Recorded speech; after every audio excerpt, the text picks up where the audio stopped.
Nuo 2004 iki 2008 metų įgyvendinta Lietuvos, Lenkijos ir Rusijos federacijos Kaliningrado srities kaiminystės programa skatino pasienio gyventojus iš 3 šalių kartu spręsti problemas ir siekti bendrų rezultatų.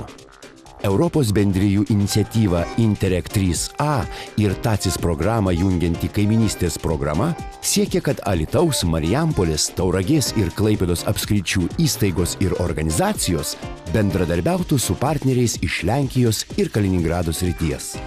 Projekto vykdytojai kartu kūrė, mokėsi, tobulėjo, dirbo ir pasiekė puikių rezultatų.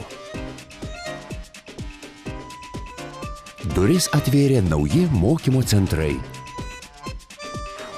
Pasienio gyventojai ėmė naudotis interneto konferencijų įranga. Įrengus modernius žuvų auginimo įrenginius, bendruose vandens telkiniuose veisiamos žuvys. Labai reikalingus automobilius ir įrangą įsigijo greitosios pagalbos bei priešgaisrinės apsaugos ir gelbėjimo tarnybos.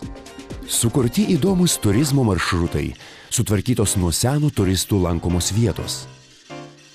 Žinoma, kaimynai nepamiršo ir regioninio istorinio ir kultūrinio paveldo. Taigi 3 šalis veikiančios kartu, tai 3 kart daugiau idėjų, 3 kart daugiau galimybių, 3 kart daugiau pasiekimų.